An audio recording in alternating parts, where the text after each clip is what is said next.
Sean todos muy bienvenidos una vez más a este espacio entre dos mundos, fe y realidad. Aquí se habla de vida cristiana, eso sí, a la luz de la palabra. Quien les habla es Ezequiel Mendoza junto a mi hermano y compañero Diorvis Colomo. Gracias. Hola Diorvis. Qué gusto estar acá nuevamente. El clima hoy un poco lluvioso, un poco de frío, pero como siempre nunca nos falta el rico cafecito. Siempre es importante. Auspiciado por... Ezequiel, yo me siento muy contento, muy feliz de que hoy tenemos un gran invitado, lo llamamos un invitado honorable. Sí, señor. Nuestro amigo, nuestro hermano, el pastor Daniel Estrella. Pastor, sea bienvenido. Muchas gracias por la invitación. Espero que podamos disfrutar de este tiempo juntos. Qué gusto, pastor Daniel, tenerlo aquí en este día. Han sido tiempo detrás de él, pidiéndole, rogándole, orando a Dios, como decía Pablo, que a través de nuestras oraciones nos sea concedido. Y aquí está, producto de nuestras oraciones, y lo habíamos prometido en episodios anteriores, que íbamos a tener con nosotros invitados número uno. Y bueno, hablando un poco del pastor Daniel, él obviamente es pastor, tiene una licenciatura en teología, también una maestría en ministerios cristianos, y esto lo logró en el Seminario Teológico Centroamericano, CTK. Háblenos un poco de su experiencia, mi querido pastor Daniel, en este proceso de estudio y de preparación. Bueno, conozco a Jesucristo a los 17 años y empiezo a los 6 meses con el encargo de una misionera llamada Rudán de Flon, quien me pide que le ayude con los niños. Y esa fue la manera entonces como de cero Biblia empecé entonces a leer y preparar para los niños. Creo que esa parte fue la introductoria para el tema de la enseñanza. Después el Señor me permitió estar con los jóvenes y para no hacer camino largo con la iglesia, para eso yo ya había estudiado algunos cursos en el Seminario Bautista de la ciudad de Quito. Pero sentía que había aún mucho más para emprender. Y de esta manera entonces Dios pone en mi corazón el deseo de salir y me permitió ir entonces al CTK para prepararme y estar seguro de que lo que he aprendido realmente está en la Escritura. Wow. Por supuesto, claro que sí. Bueno, aquí tengo también en mis apuntes que el pastor está fuera del cáncer, bien casado, con 2 hijos, sí. Su esposa, querida amiga también de la familia, Vivian.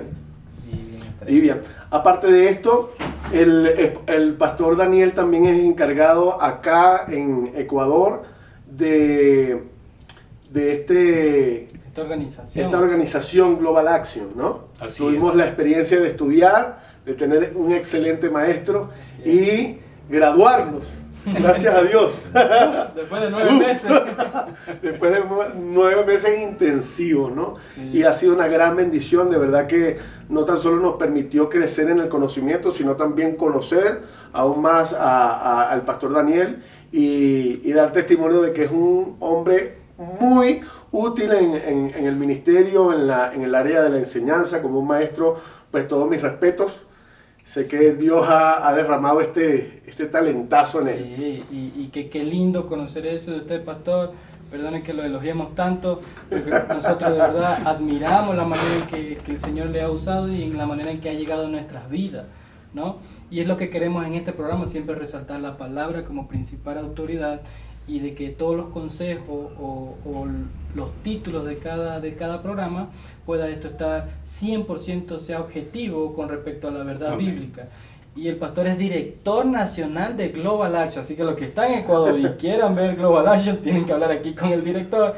Yo todavía sigo yendo a sus clases que tiene este año para seguir aprendiendo y seguir refrescando, y ha sido una total bendición, de verdad, pastor. Muchas gracias. Pastor Daniel, hay muchas personas que están nuevos en la iglesia, otros que solo son creyentes, pero ajenos a iglesia.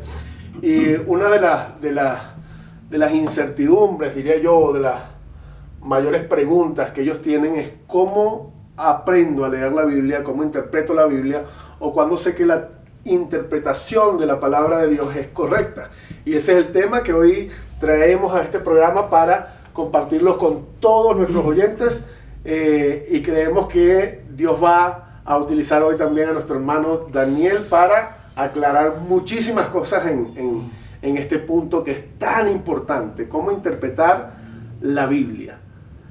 Sí, yo creo que algo básico que podemos mencionar es que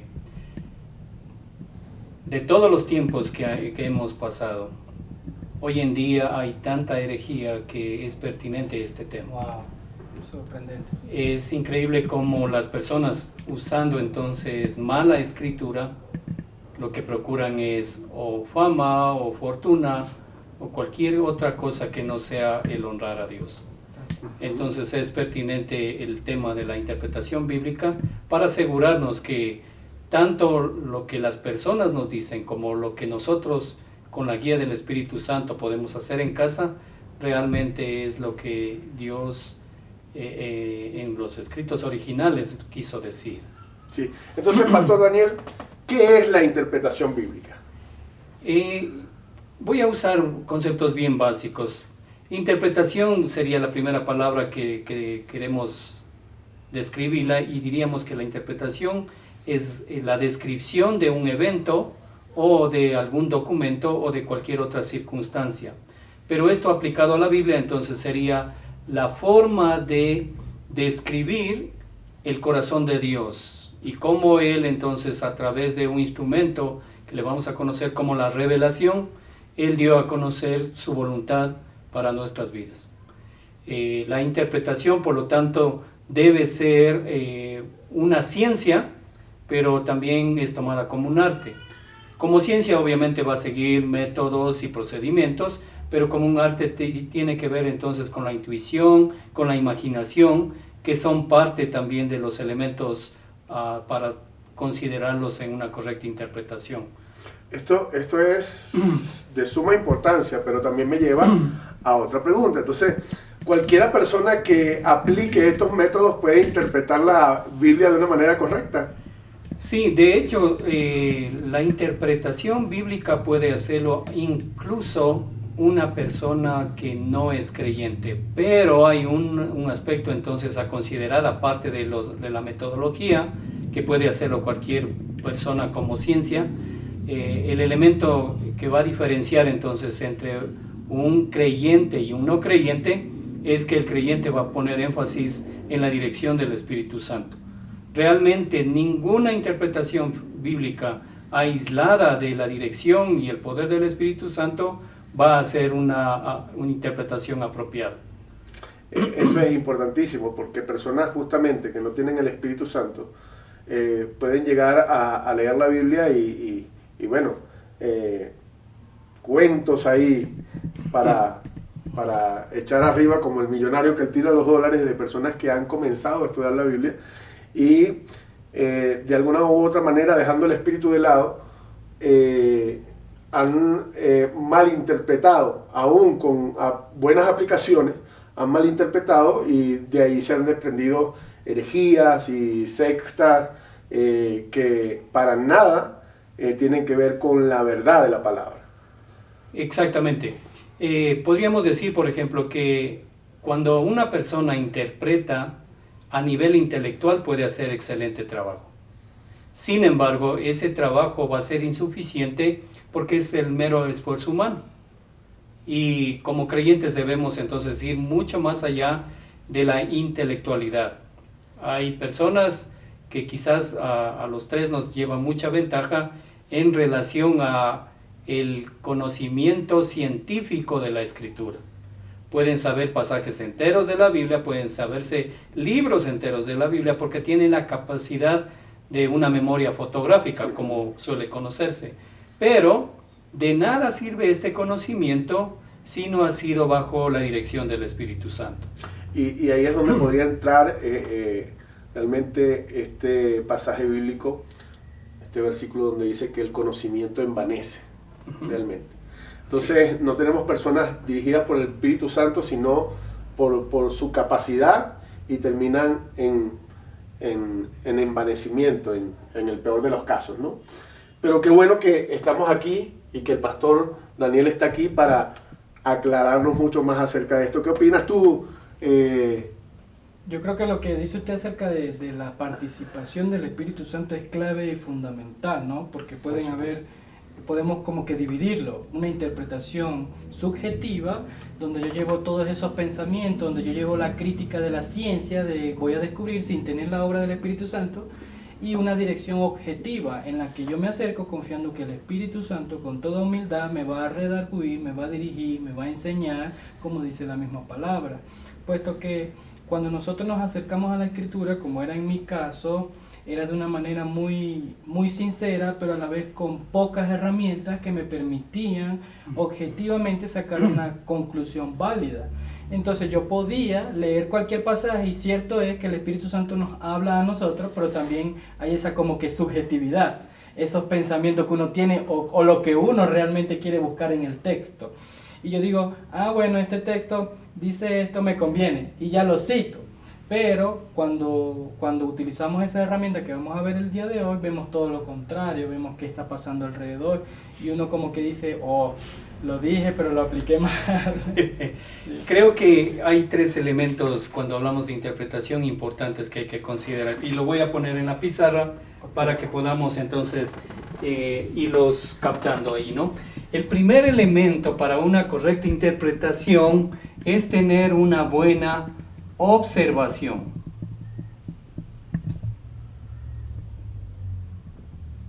Este paso es importantísimo dentro de la interpretación. Cuando las personas no observan bien, puede ser un versículo, un párrafo, un libro o toda la escritura, puede llegar entonces a errar tratando de involucrarse rápidamente en el segundo elemento, que es interpretación, justamente. Y al observar mal, al interpretar mal, entonces nos va a llevar a una práctica errada, ¿no? Por citar algo, yo quisiera aquí que mencionar un ejemplo. ¿Qué es lo que vemos aquí? ¿Qué es lo que observamos aquí? La persona que hace una mala observación va a empezar a interpretar y va a decir, veo a un mexicano visto de arriba. Y estamos saltándonos entonces la descripción de lo que realmente es una observación. La observación nos va a determinar, yo veo un círculo pequeño que está dentro de un círculo grande y veo 2 líneas. Esa sería una descripción más exacta de la observación. Pero al aplicar esto a la escritura, muchos de los creyentes entonces pasan rápidamente al segundo elemento y tratan de entender lo que dice cuando primeramente debe haber entonces la observación. En la observación, por ejemplo, es importante considerar la gramática. Cuando hablamos de gramática, entonces hablamos de todo lo que nos han enseñado en el sistema escolar de cualquier nación, qué es una oración, qué es un artículo, qué es un sustantivo, y cada uno de ellos, recuerden, tiene entonces una especificación. Al saltar de inmediato a la interpretación, entonces lo que vamos a hacer va a ser una observación equivocada o errada, porque no hemos tomado tiempo para ir buscando cada una de las frases o palabras que describen un versículo o un párrafo, cualquiera que sea de la escritura. Muchas de las personas entonces, en lugar de observar, lo que hacen, interpretan. Y otro error que se comete entonces ahí es que cuando se toma un versículo o un capítulo, aislándolo del resto del relato que está anterior o posterior, a esto se le llama entonces el contexto. Es donde se produce entonces una interpretación errada. El típico ejemplo de Filipenses 4:13. Filipenses 4:13. Cuando tomamos este versículo y lo aislamos del libro de Filipenses y lo aislamos de todo el contexto de la Biblia, entonces es un buen pretexto para hacer cualquier barbaridad. Supongamos que lo vamos a aplicar a una noche oscura donde son las 11 de la noche, estoy yendo a mi casa y salen 3 personas con armas en las manos, y yo traigo a mi memoria Filipenses 4:3 y digo: Señor, no me va a pasar nada, porque la Escritura dice que todo lo puedo en Cristo. Entonces yo no sé, los voy a acabar a los 3, o me voy a volver invisible, o yo no sé qué va a pasar, pero lo voy a lograr. O hay un avión en el que estoy viajando internamente aquí en el Ecuador, voy a Guayaquil, el piloto sufre un paro, no hay quien conduzca, entonces desesperada la azafata dice: ¿hay alguien que puede manejar el avión? Yo digo: yo lo puedo, porque Filipenses 4:13 dice: todo lo puedo en Cristo que me fortalece. Me doy a entender. Cuando tomamos estos pasajes aislados del contexto, entonces no solamente estamos haciendo una mala observación, estamos haciendo una mala interpretación, y obviamente la acción o la práctica va a ser también errada. Wow, impresionante eso, pastor, porque es asertivo en el sentido de que cuando pienso en las veces que yo malinterpreté un pasaje, y claro, cuando uno ya tiene la claridad o la seguridad de que eso es lo que dice, ya uno hace una aplicación consecuente a eso, ¿no? Y eso, como este pasaje que dice que el que pida en oración, pida y se le dará, y ya como que esa afirmación. Entonces, wow, quiere decir que todo lo que yo pida en oración se me va a dar. Y a veces yo me sentía mal porque decía: bueno, yo pedí con fe, ¿y por qué no se dio? Entonces, claro, Santiago también dice: bueno, de pronto piden, pero piden mal. Pero ¿y si de pronto yo tengo la actitud, tengo la consagración, tengo todo, y siento que pedí bien, ¿por qué no se dio? Entonces, claro, puedo utilizar el pasaje aún para reprimirme o negar incluso de que eso sea verdad, porque muchos dicen: no, eso es mentira, porque allí dice eso, y eso no se cumple todo el tiempo, que era lo que usted decía, ¿no? Otro de los elementos que quizá vale también ahí recordar en lo que está mencionando mi hermano Diorris es que si enfocamos nuestra atención en nosotros somos los que pedimos, entonces creo que es incorrecto enfocarnos en nosotros. Debemos enfocarnos en aquel a quien pedimos. Él es el soberano y yo soy su servidor. Y cuando yo tengo muy claro entonces de que yo no determino lo que debe darse, sino Él es el que determina lo que debe darse, Wow. Entonces no depende de cuánta fe tenga, o de cuán insistente sea, o de cuántas capacidades tenga, o dones o talentos tenga, sino que estoy consciente de que Él es el que determina lo que va a suceder en mi vida o en la vida de otros. Y no puedo cambiar eso. Y no podemos cambiar eso. Si no, Él ya nos dejaría de ser soberano y vendría a ser entonces el genio Que cumple el deseo. de la lámpara, ¿no? Exactamente. Al cual simplemente porque yo le pido, Él está comprometido a responderme. Exactamente. Entonces hemos hablado un poco de la observación. Haciendo una mala observación tendremos una mala interpretación y como consecuencia Aplicación una sería. aplicación Perdón. mala también. Correcto. Y en este sentido, entonces, ¿cuál sería la manera correcta de observar? Listo. Bueno, cuando hablamos de la observación, no solamente tenemos que usar los sentidos. En este caso, en primer lugar, el sentido que estaríamos utilizando sería la vista.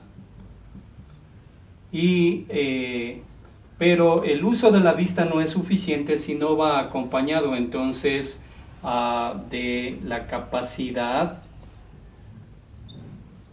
de razonamiento. ¿A qué me refiero con esto?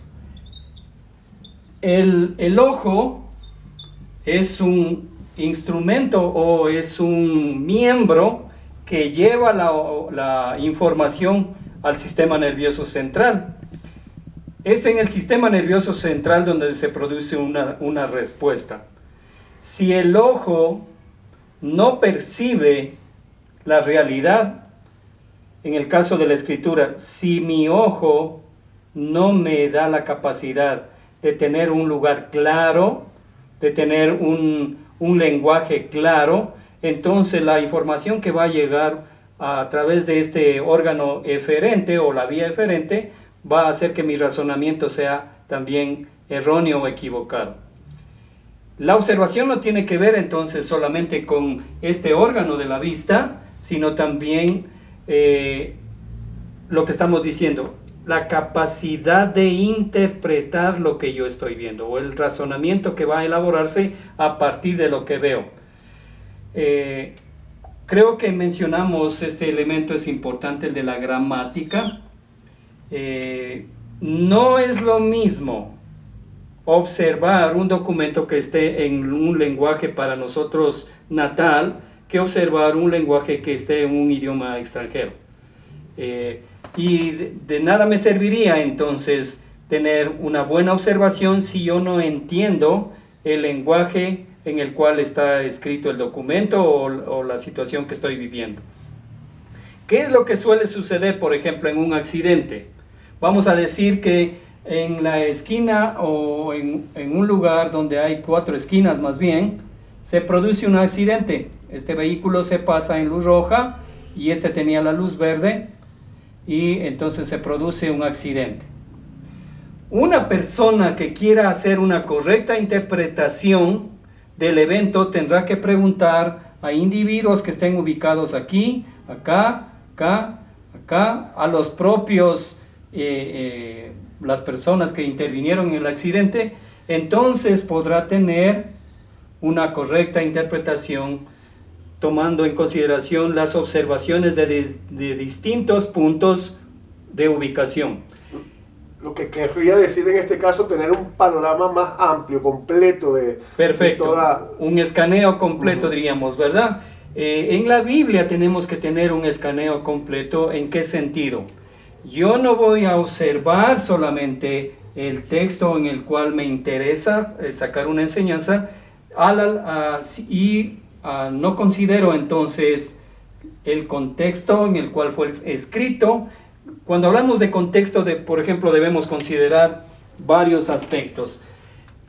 Podemos empezar con el contexto inmediato, es decir, lo que está alrededor del versículo.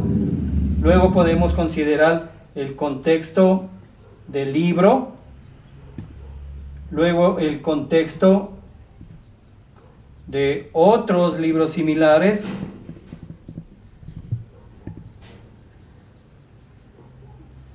Finalmente el contexto ya sea del Nuevo Testamento o del Antiguo Testamento y en último caso el contexto de toda la Biblia.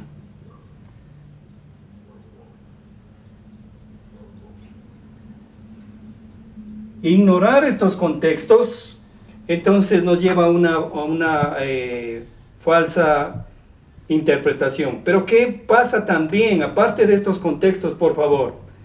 Cada una de las personas que se acerca a la Biblia ya lleva por sí su propia historia, sus propios conceptos, sus propias vivencias, y ellas no pueden ser ignoradas a la hora de interpretar. Por ejemplo, si yo he nacido o he tenido una crianza con mucha necesidad, con mucha pobreza, entonces voy a ver la Biblia afectado con esa situación. Todos los versículos entonces que hablen del pobre van a ser versículos que me los trate de grabar porque se identifican con mi realidad en cuanto a la niñez.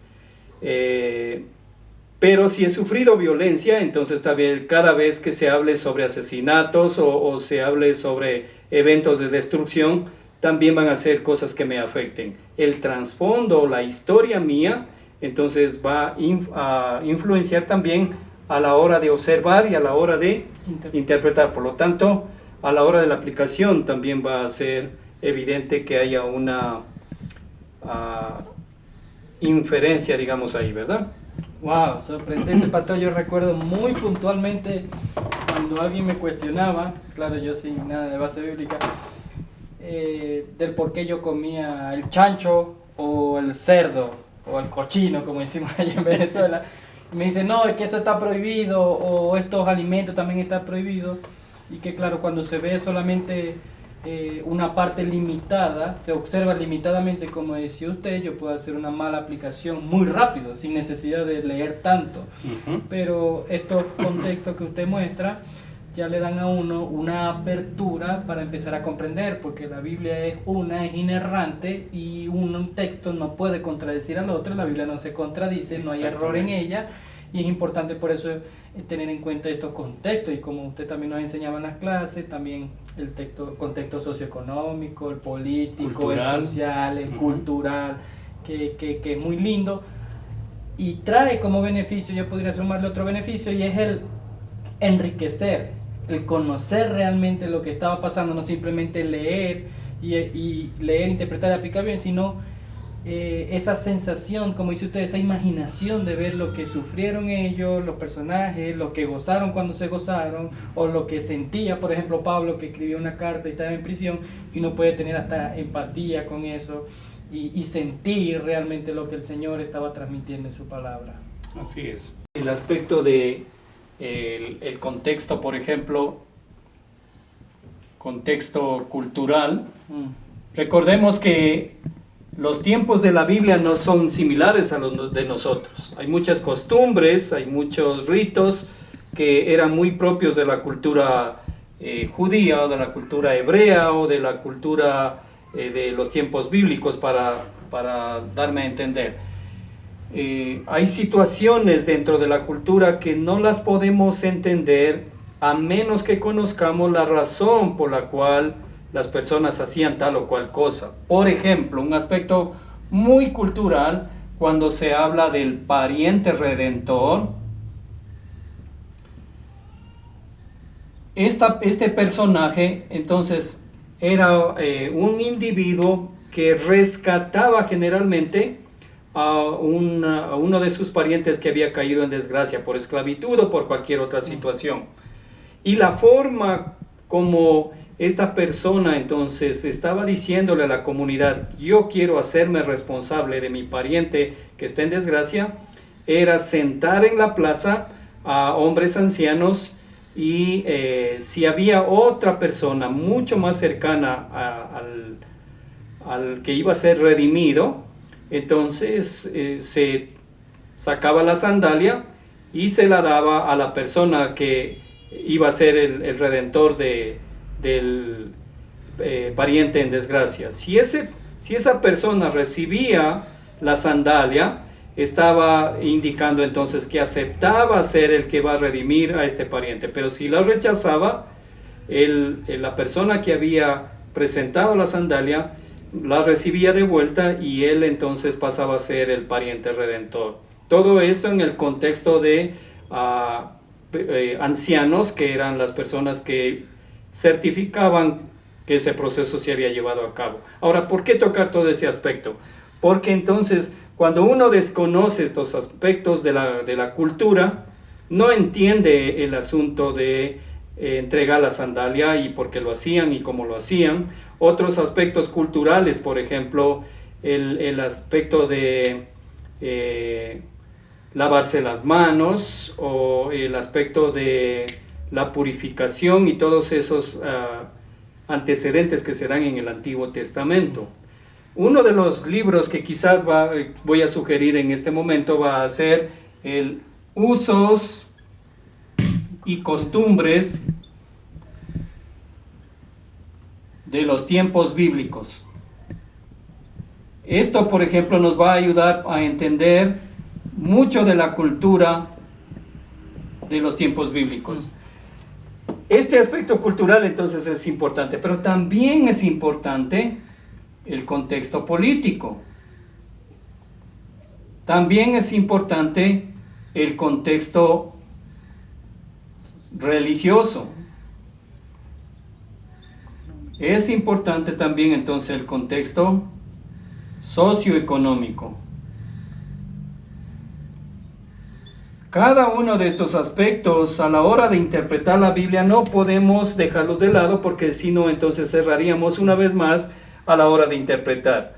Recuerden, las personas que vivieron en los tiempos, tanto el Antiguo como el Nuevo Testamento, tenían sus propias historias, tenían su propia cultura, tenían su propia forma de adorar a Dios, tenían su propia forma de obtener ingresos. Entonces cada uno de estos aspectos van a influenciar obviamente en la forma como los escritores originales colocaron con la dirección del Espíritu Santo los escritos que hoy le conocemos como la Biblia.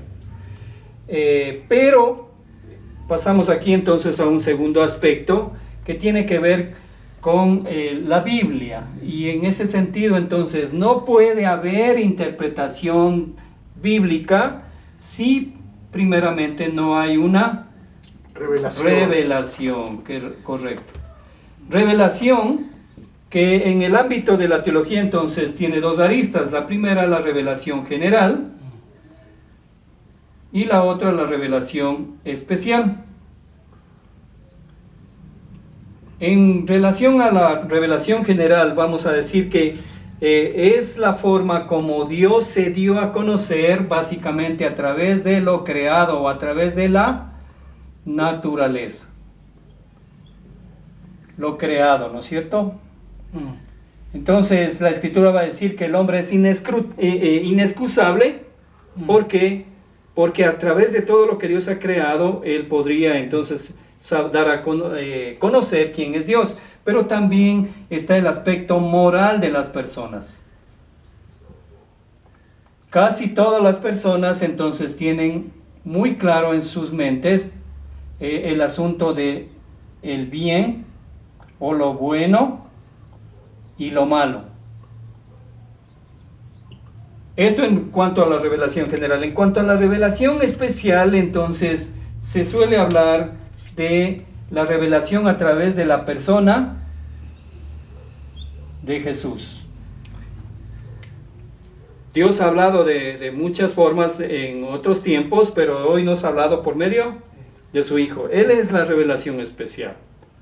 Y no podemos entonces hablar de interpretación si primeramente no sabemos que Dios ya se ha dado a conocer, en forma general, pero también en forma especial.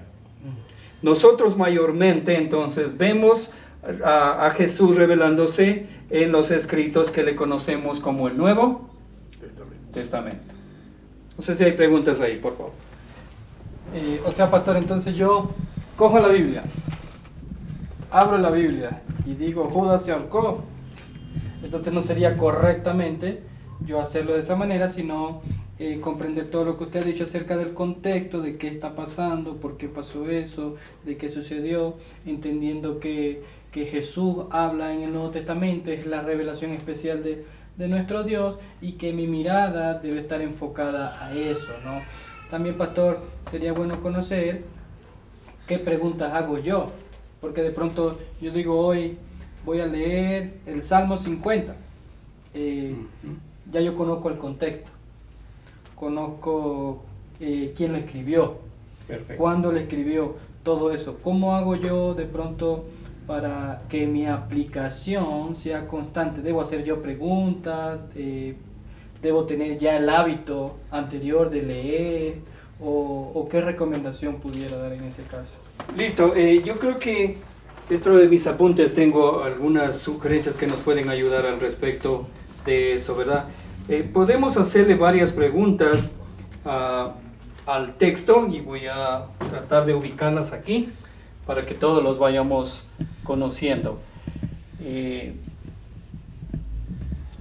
Una de las preguntas que hacemos entonces para una correcta interpretación, o para cerciorarnos que lo que vamos a hacer o a buscar está dentro de lo correcto, es preguntarle al texto,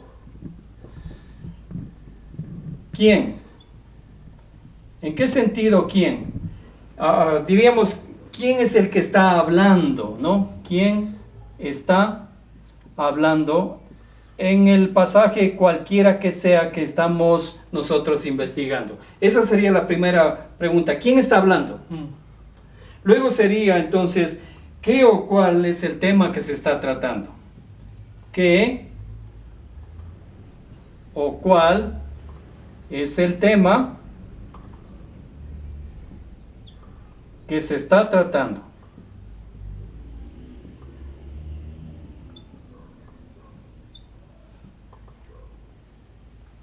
Una tercera pregunta, entonces, sería ¿dónde se está llevando a cabo la acción? ¿Dónde se está llevando a cabo el relato, vamos a ponernos, ¿no es cierto?, de lo que estamos leyendo. Exacto. Una pregunta más sería, ¿cuándo se llevó a cabo esta acción? Tomando en cuenta entonces el tiempo, ¿no? ¿Cuándo se llevó a cabo este asunto? Un poco más ampliando entonces, aquí cuando hablamos del cuándo, puede ser cuando Jesús llegó a Jerusalén, o cuando estaba en la última semana antes de ser crucificado, o cuando empezó su ministerio. ¿Cuándo sucedió lo que yo estoy haciendo referencia? La siguiente pregunta, ¿por qué? ¿Por qué entonces se está realizando dicha acción?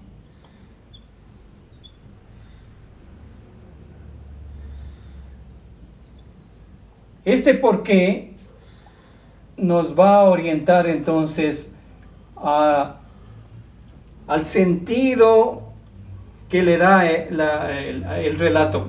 Vamos a poner un ejemplo para darme a entender lo que estoy tratando de decir. ¿Por qué Jesús está lavando los pies de los discípulos? ¿Cuál es la razón?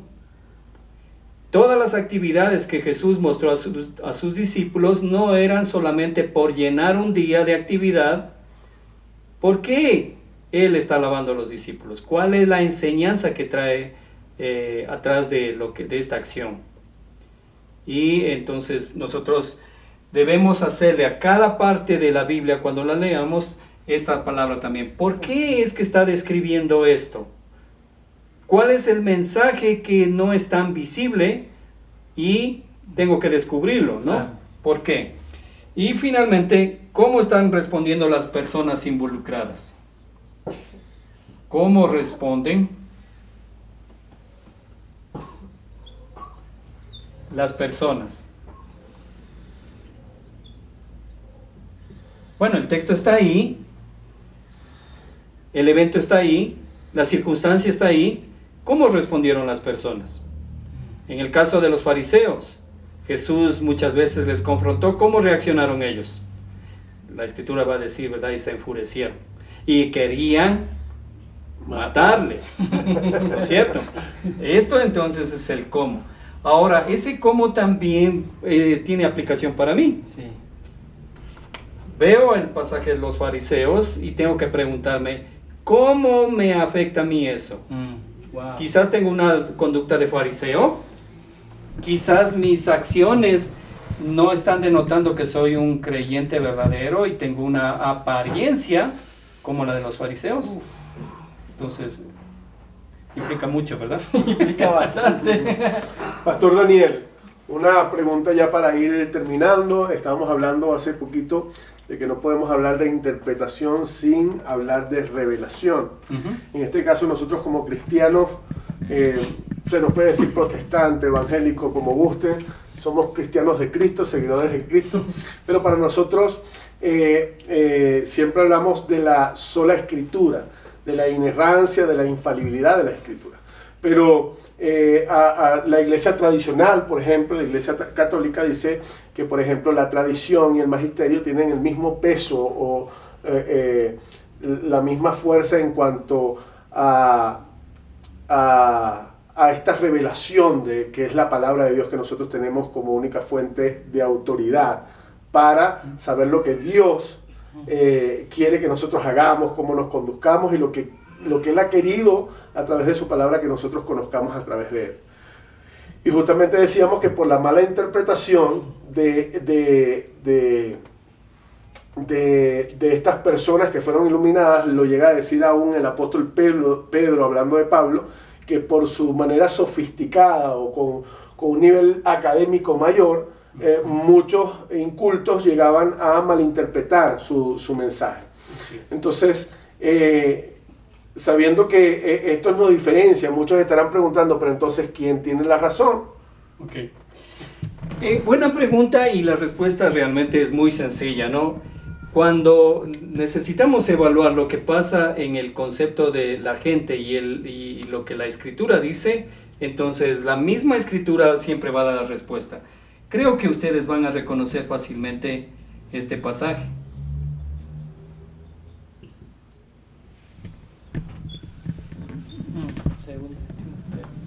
Si pueden leerlo, está bien.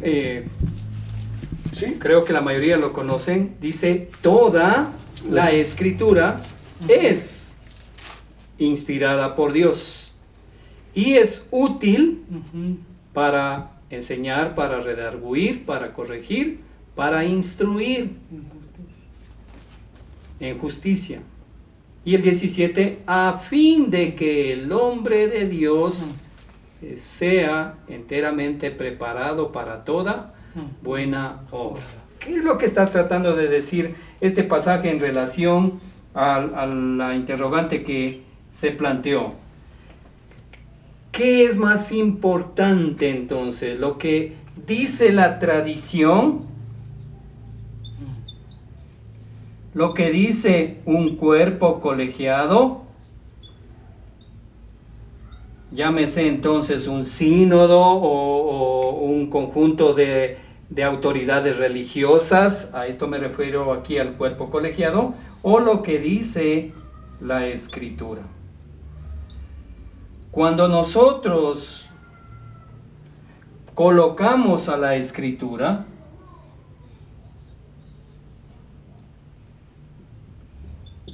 y a la par de ella colocamos cualquier otro aspecto, llámese cultura, llámese tradiciones, llámese lo que hemos dicho el cuerpo colegiado, caemos en un error grande. ¿Por qué? Porque esta es la única fuente confiable. Basándonos en este versículo, entonces dice, toda la Escritura es inspirada por Dios. Ajá. Entonces, ¿cuál es la fuente? Dios. Perfecto. Toda la Escritura es. La fuente es Dios. Y luego, en cuanto a la aplicación o la función, esta Escritura es aplicable ¿a qué? ¿Para qué? Para enseñar. Instruir, corregir. Exacto. Las 4 aspectos ahí, ¿verdad? Enseñar, corregir, instruir, redarguir. Y finalmente, entonces, el aspecto de la finalidad de la Escritura. La finalidad. ¿Cuál es la finalidad de la Biblia? La finalidad de la Biblia es, entonces, formar un hombre y una mujer que estén aptos ¿para qué? Para hacer buenas obras. Ahora, cuando a esto que es la esencia de Dios le sumamos el esfuerzo humano, entonces cometemos una gran contradicción en relación a quién creemos. ¿Creemos solo en Dios? La mejor forma de mostrarlo es cuando nos sujetamos a la Escritura como instrumento único. Así. Hacer lo contrario, añadirle entonces la tradición o las costumbres o la cultura o cualquier otro aspecto, entonces es caer en el error. Okay. Pastor, rápidamente en cuanto a la inerrancia que se había mencionado de las Escrituras, solamente quiero aclarar algo que salía en el artículo, y es que esto se sujeta a los escritos originales. Quiero aclarar esto porque de pronto hay unas traducciones dicen una cosa, otros dicen no porque pusieron esta, y la gente dice, bueno, puede tomar esta excusa para decir no, entonces no vale por completo. Y yo quiero solamente definir que esta inerrancia se sujeta a lo que Dios inspiró de manera real y oportuna, que muchos tienen acceso a los manuscritos originales, y por eso yo en muchas de las cosas que leo siempre utilizo el interlineal para estar seguro. Voy al escrito original, busco la palabra original y me ayuda bastante. Por supuesto. Los escritos originales, por cierto, muy pocas personas los ven, porque son demasiado valiosos, que aún los mayores estudiosos, quizás solamente los eruditos son los que llegan a verlos. Y necesitamos confiar entonces que esos manuscritos no solamente están resguardados, sino que también han permanecido inalterables. Y vale la pena destacar que la Biblia, solo el Nuevo Testamento, tiene mucho más respaldo histórico que cualquier otro libro en la historia. Eso es algo que está comprobado. Pero yo creo que ya para terminar, quisiera aportar a lo que venía diciendo en esta área de lo que es la revelación de las Escrituras, que muchos podrían decir, como en la parte de la iglesia tradicional católica romana, dice que solo el Papa, el magisterio, puede interpretar la Biblia. Y para todos los que nos oyen, esto está en Primera de Pedro, capítulo 1, versículos 20 y 21. Dice: entendiendo primero esto, que ninguna profecía de las Escrituras es de interpretación privada. Porque nunca la profecía fue traída por voluntad humana, sino que los santos hombres de Dios hablaron siendo inspirados por el Espíritu Santo. Wow. Y esto es importante entenderlo, ¿no? Porque cuando un hombre dice, no, yo solamente lo que yo digo, esto es lo que la Biblia dice, es algo totalmente antibíblico. Y una de las personas que siempre vienen en este punto, extraída de la palabra, eran la gente de Berea, ¿no? Cuando ellos no se conformaron con lo que tan solo les explicaba el apóstol Pablo, sino que ellos acudieron a los pergaminos o a los papiros de la época y comprobaron que lo que esta persona estaban diciendo. Y justamente una de las cosas que el mismo Cristo nos enseña en Salmo capítulo 23, cuando da aquella exhortación a los fariseos y le dice de todo menos bonito, dice que todo lo que ellos le digan, hacerlo, porque sobre la cátedra de Abraham se sienta. Es decir, ellos estaban leyendo los pergaminos que había escrito Abraham, pero, perdón, Moisés, no Abraham, Moisés, pero les dice, pero lo que los vean hacer, no lo hagan, porque ellos dicen y no hacen. Es decir, no es el hombre al cual nosotros vamos a seguir, sino más bien a la inspiración, a la fuente de mayor o de única autoridad que nosotros tenemos para conocer a nuestro Señor y para comportarnos de la manera que Él quiere. Le agradecemos mucho, mucho, mucho su presencia acá. Sin lugar a dudas, este es el primer video de muchos, porque esto ha quedado sumamente incompleto, y si quedaron picados, esa era nuestra visión para que vamos a tener varias partes de lo que es interpretación bíblica con este maestrazo. Les pedimos que si este video les ha servido, ha sido de bendición para su vida, puedan compartirlo, darle me gusta, seguirnos, darle la campanita, aquí estamos, mi gente, para ser bendiciones para su vida. Gracias, Pastor Daniel. Con gusto. Si hay algunas palabras que quiera decirle. Pues solamente agradecerles por la invitación y mi apertura. Cuantas veces ustedes consideren invitarme, pues estaré dispuesto a venir con ustedes. Muchas gracias. Muchas gracias, bendiciones, hasta la próxima.